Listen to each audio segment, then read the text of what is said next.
안녕하십니까 성도 여러분. 안녕하세요.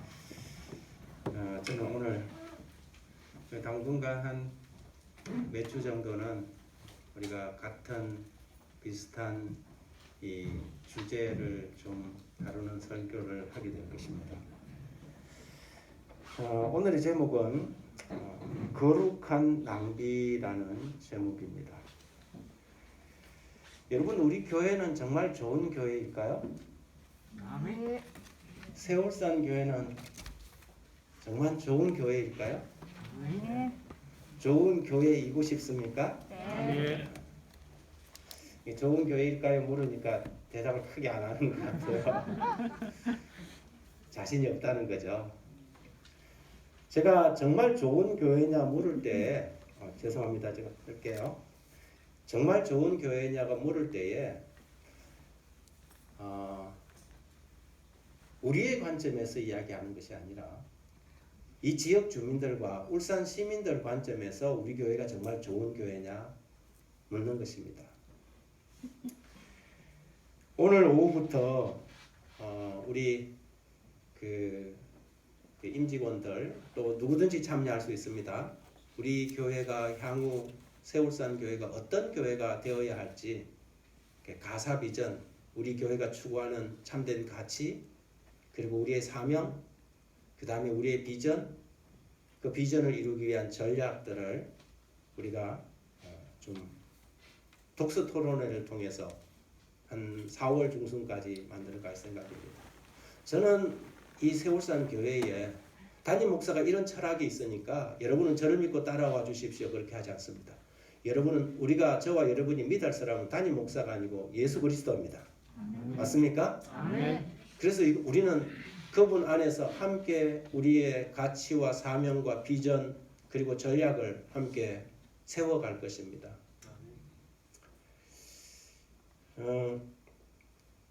정말 저는 우리 교회가 좋은 교회였으면 좋겠습니다. 정말 교회다운 교회였으면 좋겠습니다.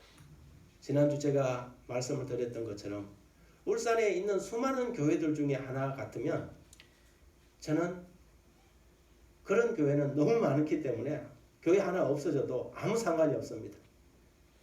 그러면 우리 교회가 수많은 교회 중에 한 교회가 아니라 전혀 다른 교회, 요즘도 세상에 저런 교회가 있구나 하는 그런 교회. 그래서 내가 그 교회에 다니지 않아도 그 교회를 보면 행복해지는 교회. 저는 그런 교회를 꿈꿉니다. 그런 교회는 사람이 많고 건물이 좋고 그런 교회가 아니라 그 교회가 하는 사역이, 그 교회가 하는 일이 예수 그리스도의 성육신의 정신을 실천하는 교회이기 때문입니다. 저는 오늘 거룩한 낭비라는 제목으로 말씀을 드립니다. 십자가는 그 무엇으로도 설명할 수 없는 고귀한 사랑의 낭비였습니다. 죽어 마땅한 죄인들을 위해 독생자를 내어주신 성부 하나님의 낭비였고, 한없이 비천한 자들을 위해 송두리째 자기 자신을 바치신 예수 그리스도의 낭비였습니다. 그래서 우리는 십자가를 거룩한 낭비라고 부릅니다. 1956년 미국 사회를 아주 발칵 뒤집어 놓았던 한 사건이 있었습니다. 명문 휘튼 대학교를 졸업한 짐 엘리엇과 그의 동료들이 남미의 아우카 부족에게 복음을 전하러 갔다가 복음을 전하지도 못하고 그 땅에 발을 딛자마자 그들에게 살해되었기 때문입니다. 이 전도 유망한 젊은이들의 죽음이 너무 허망했던지 한 신문 기사에서는 이렇게 대서특필했습니다. 이 무슨 낭비란 말인가? 이 젊은 이 생명들이 그들이 복음을 전하러 간 땅에서 시체가 되어서 강물 위에 떠올랐기 때문입니다. 그런데 짐 엘리엇의 아내는 달랐습니다. 그녀는 기자들에게 남편의 일기장을 보여주면서 그가 선교를 떠나기 전에 남겼던 내용을 공개했습니다. 영원한 것을 위해 영원하지 못한 것을 버리는 사람을 어리석다고 하지 마십시오. 나는 오래 살기를 원하지 않습니다. 오직 주님을 위해 풍성한 삶을 살기를 원합니다. 아멘. 여러분, 어린 양의 아내요 그리스도의 몸인 교회는 남편 대신 예수님처럼 거룩한 낭비에 익숙한 공동체가 되어야 합니다. 교회가 교회다울 때 세상이 기대하지 않는 역사가 일어납니다. 오늘날 왜 사람들은 교회를 별로 좋아하지 않을까요? 왜 우리에게는 초대교회에 일어났던 놀라운 역사들이 오늘날 빈번하게 일어나지 않을까요? 그것은 교회가 너무 합리적인 결정만 하기 때문에 그렇습니다. 여러분, 교회는 거래하는 곳이 아니지 않습니까? 거래는 합리적으로 해야 되잖아요. 교회는 합리적인 결정을 하는 곳이 아닙니다. 교회는 상식적인 곳이 아니에요. 교회는 몰상식하지 않지만 상식에서 머무르지 않습니다. 세상은 상식적인 일들이 가득 찹니다. 교회는 상식을 초월하고 합리성을 초월하는 곳이 되어야 합니다. 그런데 교회는, 오늘날 교회들은 합리적인 사람들이 합리적인 결정을 하면서 적당하게 손해 안 볼 정도의 이런 일들을 하지요.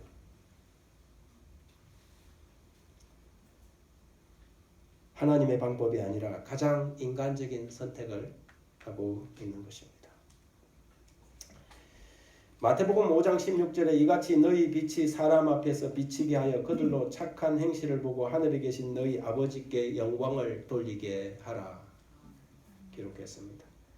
여러분, 에베소 5장 27절에 하나님은 자기 앞에 하나님의 교회를 영광스러운 교회로 세우고 싶어 하신다고 했습니다. 그러면 하나님께서 만드시고 싶어하는, 세우고자 하는 영광스러운 교회는 어떤 교회인가? 그것을 이야기해 주는 것이 마태복음 5장 16절입니다. 이같이 너희 빛이 사람 앞에 비치게 하여 그들로 너희 착한 행실을 보고 하늘에 계신 너희 아버지께 영광을 돌리게 하라는 것이지요. 영광스러운 교회는 착한 일 하는 교회입니다. 착한 행실을 세상에 보여주는 교회입니다.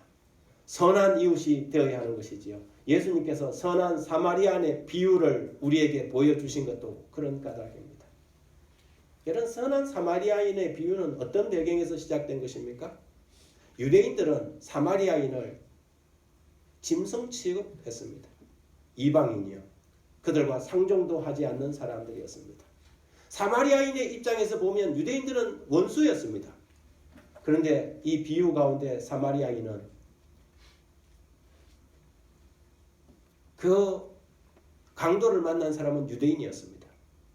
그에게, 원수에게 지극한 사랑으로 대갚아 줍니다. 합리적이지 않습니다. 그렇지 않습니까? 그런데 이 사마리아인은 그를 데리고 여관에 데려가서 치료해 줄 뿐만 아니라 자기의 돈을 지불하면서 내가 돌아올 때 더 들면 더 갚겠다고 이야기를 하면서 그를 돌봐줄 것을 요청합니다. 여러분, 이것이 착한 행실이요 선한 사마리아인, 선한 행실인 것입니다. 교회는 거래하는 곳이 아니라고 했습니다. 우리 교회에게 잘해줄 때, 우리 교회에게 선한 행실을 할 때 우리도 너희에게 잘해주겠다가 아니라 세상이 우리에게 어떤 일을 하든지 간에 우리는 그리스도의 사랑을 실천해야만 합니다. 여러분, 과거 전통적인 교회들은 산성과 같은 교회였습니다. 세상의 죄악으로부터 피신해갖고 이 성곽 속에 숨어서 보호받기를 원했던 모델들이었습니다. 세상의 유혹과 오염으로부터 지켜줄 구별된 백성들이 뭉쳐 사는 그런 곳이 교회였죠. 그런데 점점 시간이 흐를수록 그런 교회는 세상에 아무런 영향력을 줄 수 없는 존재가 되었습니다. 하나님은 너희는 세상의 빛이요 소금이라고 했습니다. 그런데 소금이 되기는커녕 바다 가운데 덩그리 떠있는 섬처럼 세상으로부터 완전히 격리되어서 교인들끼리 교회끼리 그냥 세상에 그냥 고립되어 있는 그런 존재가 된 것이지요. 우리 교회가 정말 좋은 교회냐 물었을 때 우리가 자신감 있게 이야기하지 못하는 이유가 그것입니다. 예, 우리 교인들 다 좋은 사람들이에요. 그런데 우리끼리 좋은 거죠.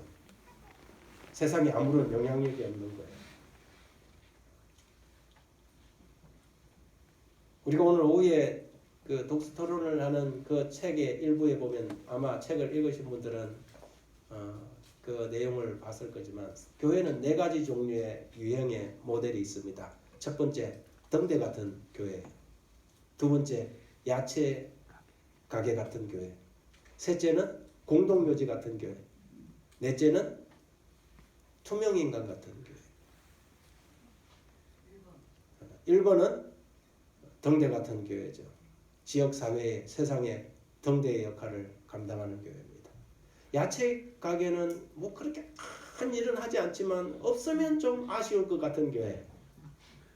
그런 교회. 공동묘지 같은 교회는 그 교회가 우리 집 주변에 우리 마을에 있는 것 때문에 집값만 떨어지고 예배일만 되면 막 주차 전쟁이 일어나고 주민들을 불편하게 하고 거기에다가 뭐 시끄럽게 예배드리고 북치고 장구치고 한다고 막 소란을 해서 제발 저 교회 좀 없어졌으면 좋을 듯한 그런 교회. 가장 슬픈 교회는 4번째 교회. 그런 교회가 있었나? 존재감이 전혀 없는 교회.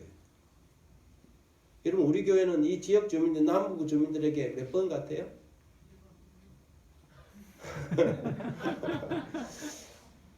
여러분 우리 교회가 역사가 길지 않습니다. 그죠? 7년 남짓 되었습니다.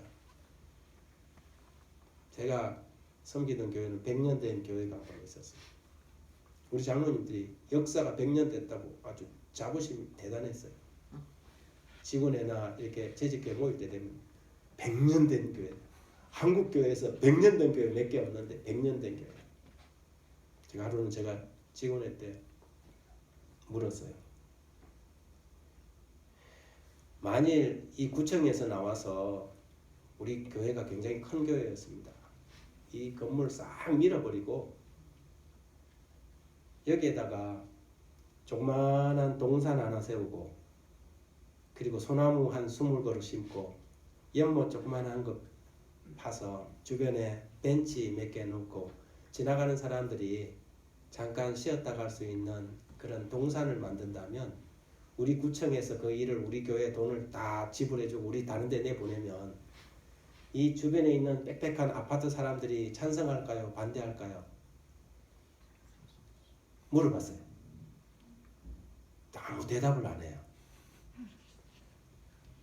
여러분은 어떻습니까? 우리 교회 이 교회를 남구청에서 와서 이 교회 싹 무너버리고 여기를 아주 예쁘게 소나무 한 20그루 쫙 심고 그리고 연못하고 벤치 주변에 놓고 잔디를 탁 심어서 이 지역 사람들이 가끔 지나가다가 앉아서 이렇게 좀 쉬었다 갈 수 있는 그런 휴식 공간으로 만든다면 뭐 우리 주변에 사람들이 많지 않지만 이 학교라든지 주변에 있는 사람들이 찬성할까요? 아니면 무슨 소리냐? 그 교회는 거기 그 자리에 있어야지.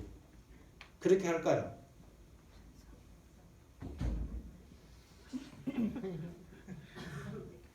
그런데 그 우리 교회 장로님들이 대답을 안 하더라고요. 그래서 제가 이야기를 했어요. 이 교회가 이곳에서 100년을 있었다면서요. 100년 동안 이 교회가 이 자리를 지키고 있었는데 이 지역 주민들에게 소나무 20그루 가치도 나가지 않는 교회가 무슨 교회입니까? 100년의 역사 속에 우리 교회는 이 지역사회를 위해서 뭘 했습니까? 나이를 많이 먹은 것이 자랑이 아니라 우리가 살아오면서 어떤 일을 한 것이 중요한 것이지요. 그렇지 않습니까? 여러분 저는 5년 후에 10년 후에 남구청에 나와서 우리 교회 땅값 그냥 이 땅값보다 한 2배 이상씩 쳐주고 다른 데 좋은 데 가서 교회 건물 짓고 여기는 우리가 좀 동산을 나지막한 동산 만든다고 할 때 이 지역 주민들이 나와갖고 현수막 끌고 반대 데모하는 그런 교회가 되기를 원합니다. 아멘. 내가 그 교회 다니지 않지만 그 교회는 우리 동네 좀 있어줬으면 좋겠어요. 그 교회가 하는 일을 보니까 우리가 행복해져요. 이게 교회지요. 이게 하나님께서 영광스러운 교회로 세우겠다는 그런 교회죠. 아멘.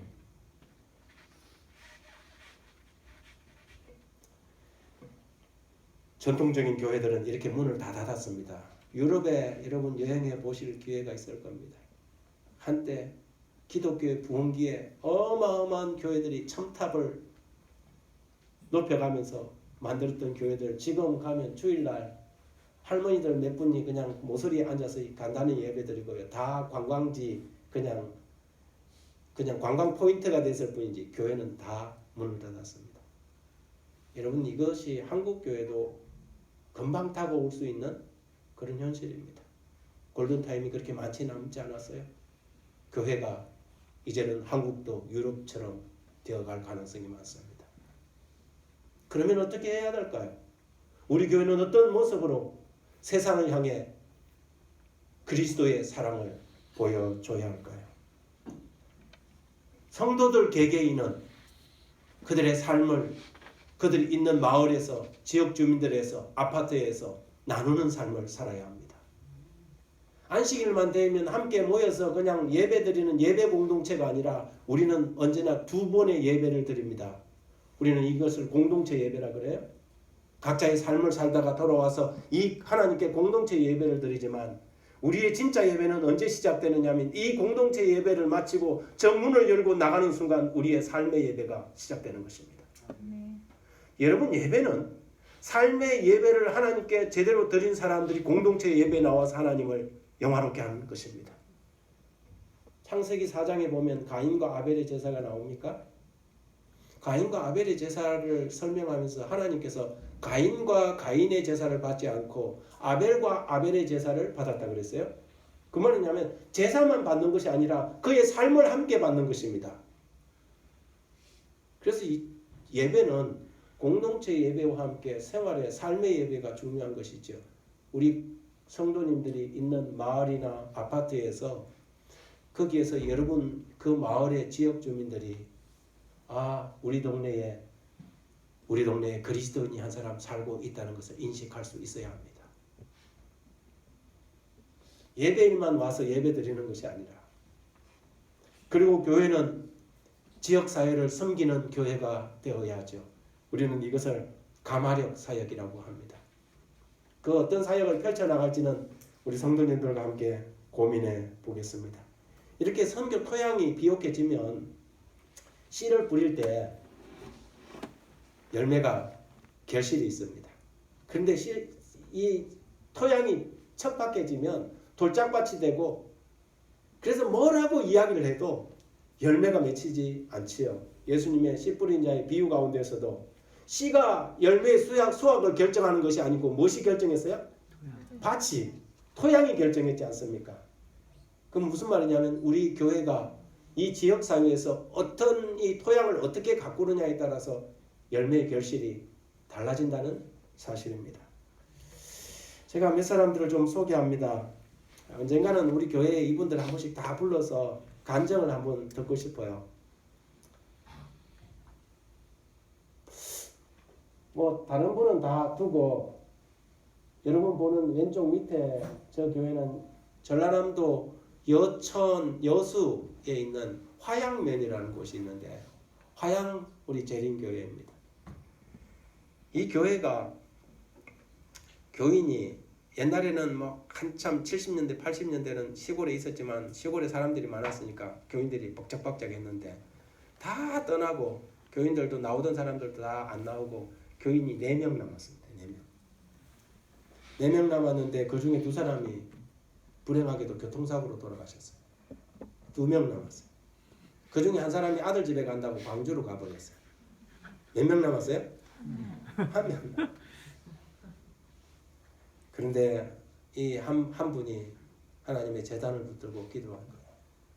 하나님 이 교회를 좀 살려주십시오.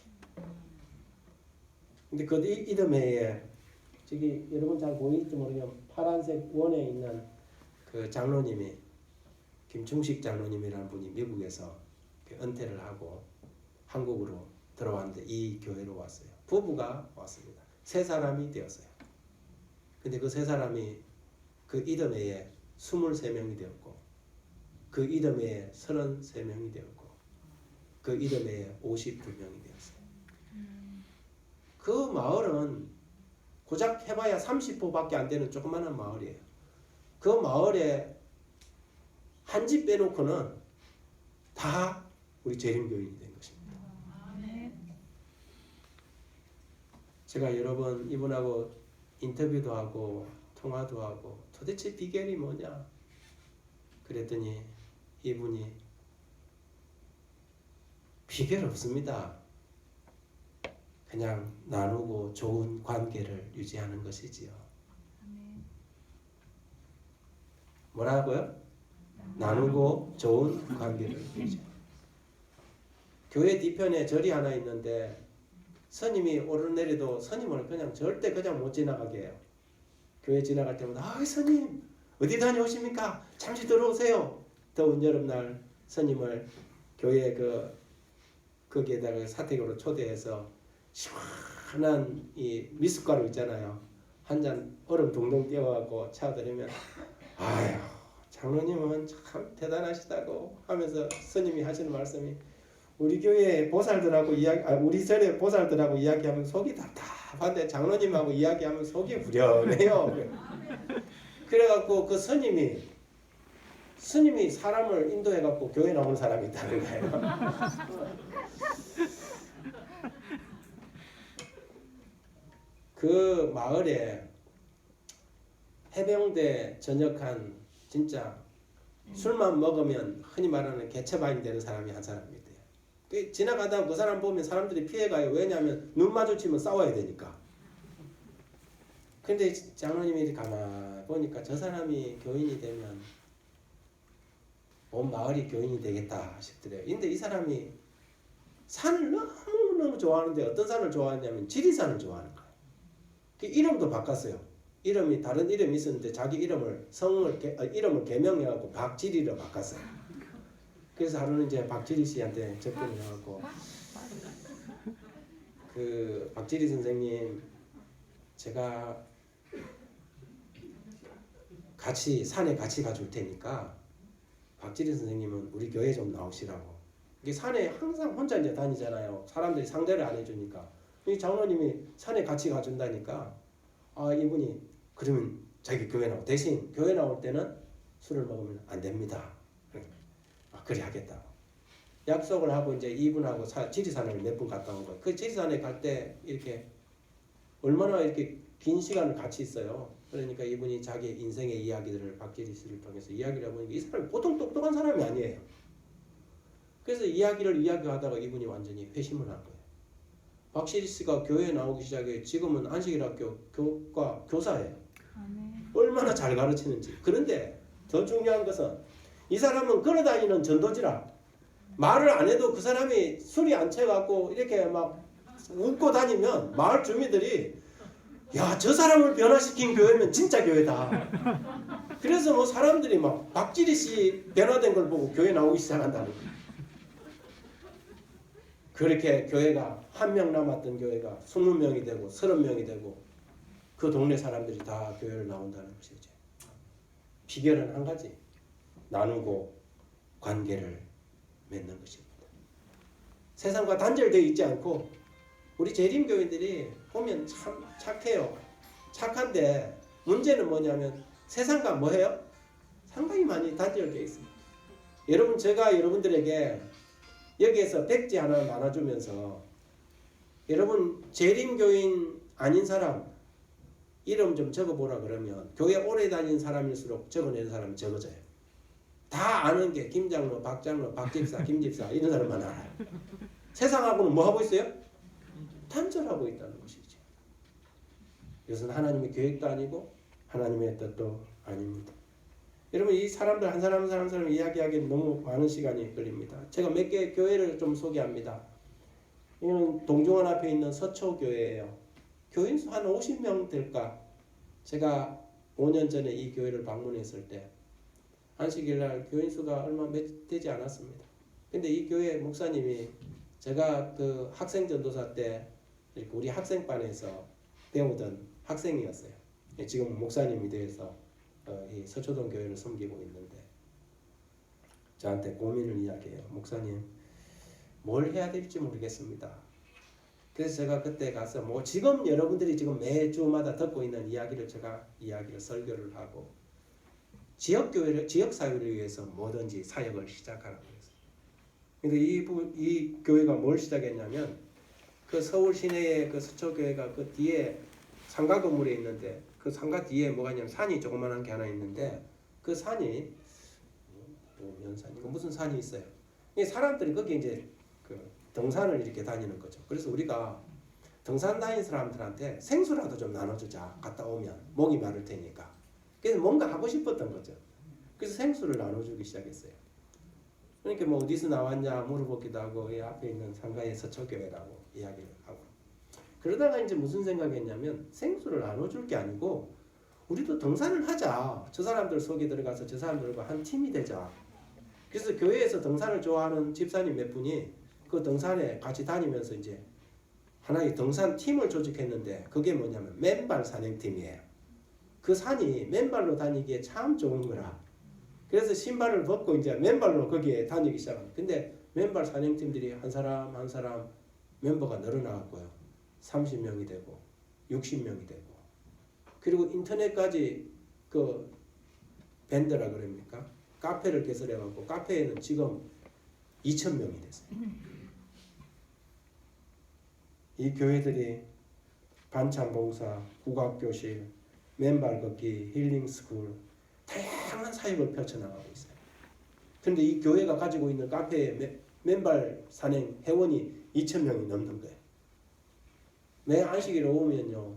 그 교회에 와갖고 이 교회에서 한 7, 80명의 사람들이 모여서 시작해갖고 그 산행을 시작합니다.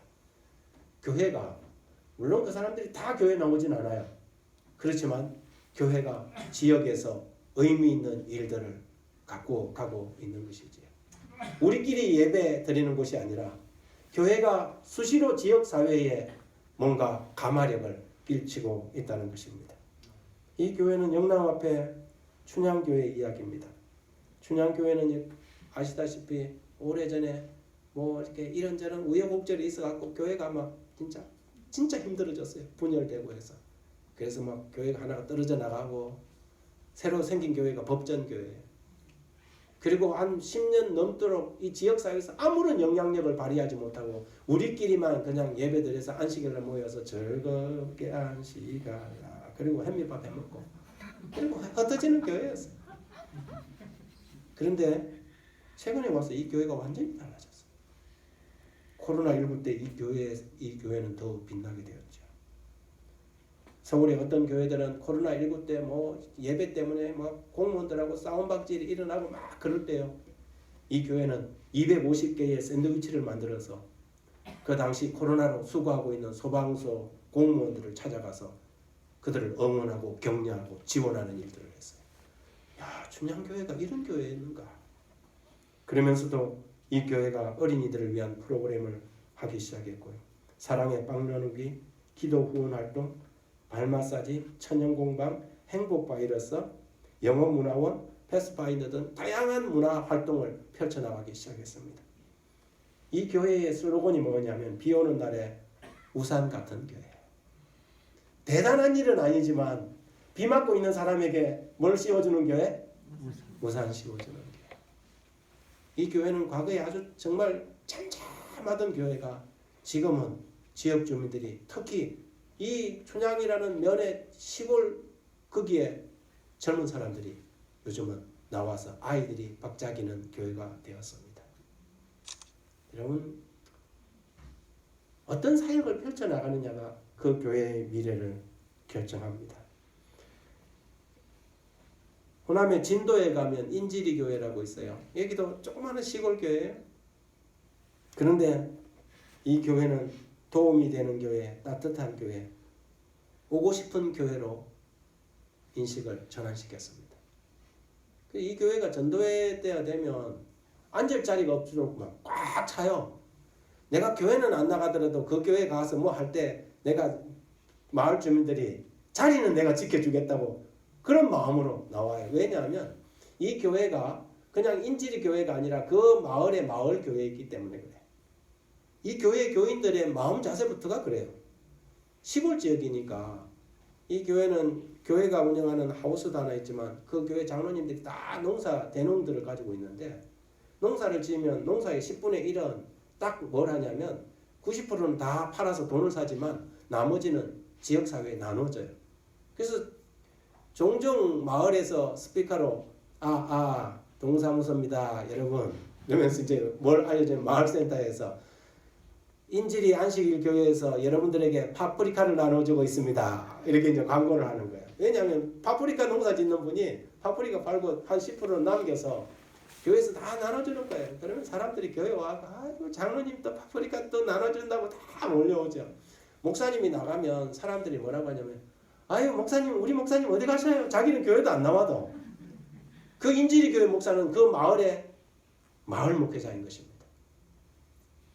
마을 공동체를 섬기는 마을 목사님. 그러니 이 교회는 행복한 교회죠. 따뜻한 교회, 오고 싶은 교회가 된 것입니다. 2년 전부터 제가 이제 한국연합회에서 사역이 별로 없는 교회들을 위해서 사역 아이템들을 자꾸 개발하면서 다 같이 키움 사역, 36 아기두유 나눔 사역을 제가 이렇게 좀 펼쳤으면 해서 광고를 하고 36두유하고 저희들이 일종의 계약을 맺었죠. 생산 단가만 받아라. 그러니까 뭐 공짜로 달란 말은 안 하겠다. 세금도 붙이지 말고 생산 단가에만 지역교회들에게 좀 나눠줘라. 그러면 지역교회는 그것을 저렴하게 구입해서 우리 지역사회에 36개월 이하에 되는 아기 두유를 먹는 아이들에게 출산 과정에 좀 나눠주는 사역을 할 수 있도록 하자 그랬습니다. 여러분 그랬더니 꽤 많은 교회들이 이 일을 시작했습니다. 여러분 우리나라 지금 가장 큰 국가적인 문제가 뭐냐면 출산율 문제입니다. OECD 꼴찌 국가가 됐어요. 여러분 세월이 지나고 나면 이 한국에 사람이 없어질 수 있는 그런 위기에 있습니다. 그래서 우리가 출산 과정을 좀 지원하자. 그래서 이제 일주일에 한 번 혹은 2주일에 한 번씩 아기 두유를 가지고 가정에 방문하는 것입니다. 가서 교회 나오란 말 하지 마라. 아이를 낳아준 것만 해도 그 사람들은 안 준 건 의사하고 이봉길 의사만큼이나 국가에 충성하는 애국자들이다. 맞지 않습니까? 지금은요 출산이 애국이에요. 그러면 교회가 그런 애국자들에게 지원하는 거 여러분 해볼만 하지 않습니까? 그래서 이제 교회가 하다 보면요 한 4번 5번 하다 보면 들어와서 차 한잔 하고 가라 그래요. 이 선교의 열매는 자연스럽게 맺히는 것입니다. 많은 교회들이 이 일을 하고 있으면서 3040 선교에 박차를 가하고 있습니다. 여러분 마지막으로 저는 묻습니다. 우리 교회는 지역사회에 기여하는 교회입니까? 아니면 기생하는 교회입니까? 지금까지 우리 교회는 지역사회에 기여해 왔습니까? 아니면 기생해 왔습니까? 마태복음 26장 6절, 7절, 8절에 예수께서 베다니 나병 환자 시몬의 집에 계실 때 한 여자가 매우 귀한 향유 한 옥합을 가지고 나와서 식사하는 예수의 머리에 부으니 제자들이 보고 분개하여 이르되 무슨 의도로 이것을 허비하느냐? 무슨 의도로 이것을 낭비하느냐? 제자들이 봤을 때에 이 마리아의 헌신은 낭비처럼 보였습니다. 무려 다른 성경에는 300데나리온이라 그랬어요. 한 데나리온이 한 사람의 일일 품삯이니까 10만 원씩만 해도 오늘날의 가격으로 매기면 3천만 원입니다. 3천만 원짜리 나더 향유를 가지고 와서 예수님에게 부어버렸으니 사람들이 볼 때 저게 무슨 낭비냐? 그렇게 이야기를 했습니다. 그런데 예수님은 그렇게 생각하지 않았습니다. 여기 폴 틸리라는 사람이 그의 책에서 이런 글을 남겼습니다. 여러분 한번 잘 들어보십시오. 참으로 누가 이 여인이 행한 엄청난 낭비를 보고 붕괴했던 제자들을 비난할 수 있을까요? 정서적인 삶을 잘 통제하고 있는 또 이 여인이 했던 일을 하는 것을 바보짓이며 심지어 범죄적이라고까지 생각하는 균형 잡힌 인격을 가진 사람들은 분명히 그들을 비난하지 않을 것입니다.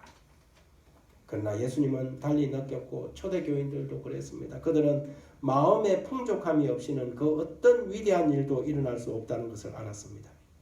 그들은 합리성이라는 한계에 갇힌 종교는 불구가 된 종교이며 계산적인 사랑은 전혀 사랑이 아니라는 것을 알았습니다.